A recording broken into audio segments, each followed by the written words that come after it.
भाजपा ने चुनावी लाभ के लिए सबका साथ सबका विकास के नारे दिए जो खोखले हैं, क्योंकि 10 साल में दलित, पिछड़े, आदिवासी, मुस्लिम और अन्य धार्मिक अल्पसंख्यक के जो अत्याचार हुए हैं वो किससे छिपे हुए नहीं हैं। नीट, यूपी सिपाही भर्ती सभापति जी और 69,000 शिक्षक भर्ती में आरक्षण घोटाला हुआ है, कोई पूछने वाला नहीं, खून के आंसू रो रहे हैं बच्चे।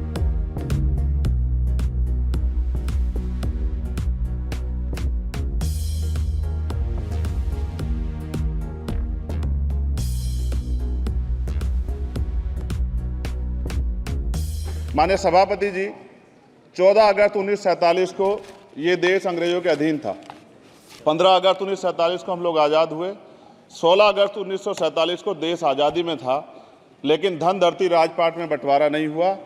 जो साधन संसाधन थे उनमें बंटवारा सही रूप से न होने के कारण एक बहुत बड़ी आबादी सुविधाओं से वंचित और सम्मान से वंचित रह गई। उनको सम्मान देने के लिए और अंतिम व्यक्ति तक सुविधाएं पहुंचे, इसके लिए लोकतंत्र की व्यवस्था हुई। लेकिन आज़ादी के 70 साल बाद भी हम कहाँ खड़े हैं, इस पर ये चिंता का विषय है। मैं मानता हूं कि सामाजिक न्याय तभी होगा माननीय सभापति जी, जब जातीय जनगणना पूरी होगी और जातीय जनगणना कराई जाएगी और साथ साथ संख्या के आधार पर आरक्षण जो है वंचित वर्गों का बढ़ाया जाएगा। उसके साथ साथ जब राष्ट्रपति जी अभिभाषण पर बात रख रही थी तो उन्होंने शहरी और ग्रामीण क्षेत्रों के विकास की बात कही और ये भी कहा कि दुनिया में सबसे उत्तम शहर हमारे यहाँ बने।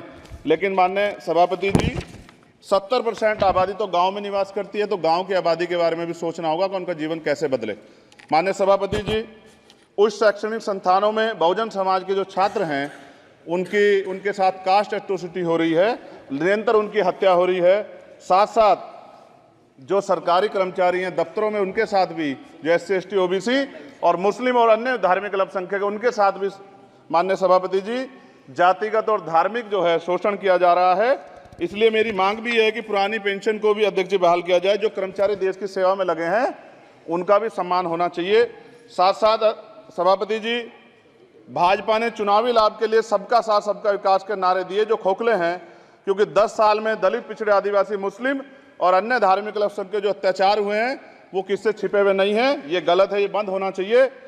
सभापति महोदय जी, महामहिम राष्ट्रपति जी के अभिभाषण में निजी क्षेत्रों में SC ST OBC को रिजर्वेशन देने का कोई उल्लेख नहीं हुआ है, जो कि आज चर्चा का विषय, क्योंकि 98% प्राइवेट सेक्टर है, 2% सरकारी सेक्टर है, तो 98% प्राइवेट सेक्टर में भी हमारी हिस्सेदारी की बात होनी चाहिए।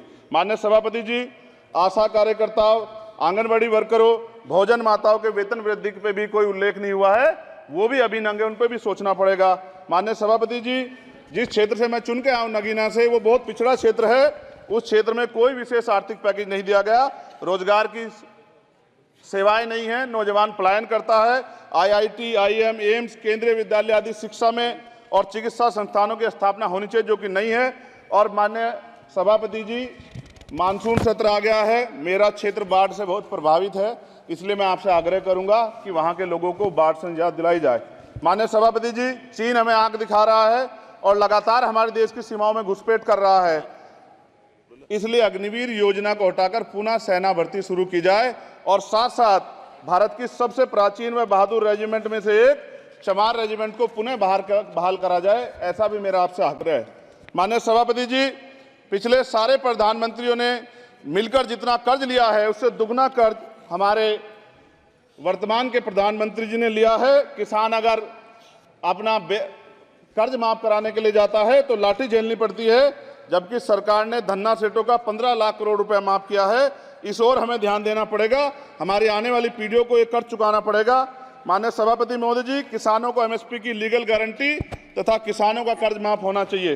साथ साथ 2 अप्रैल 2018 को SC ST के बच्चों पे बहुत बड़े पैमाने पे मुकदमे लगे थे, वो हमारी लड़ाई सही थी, ये सुप्रीम कोर्ट ने माना और बाद में सरकार ने माना, वो मुकदमे तुरंत वापिस होने चाहिए। माननीय सभापति जी, प्रेस जो है उस पर भी शिकंजा कसा जा रहा है।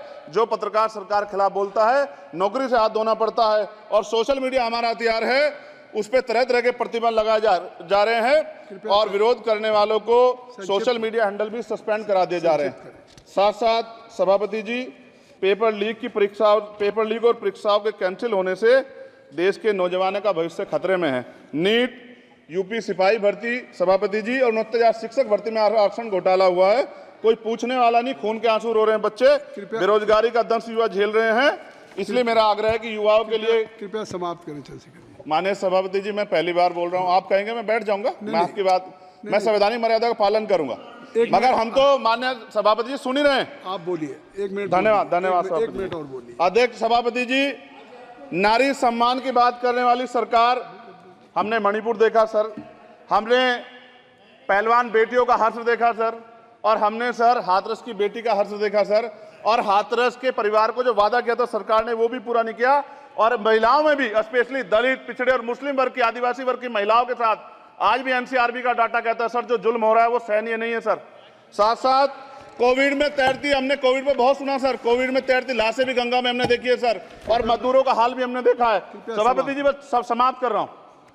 नोटबंदी पे छोटे मजले उद्योग की जो कमर टूटी वो भी हमने देखी है।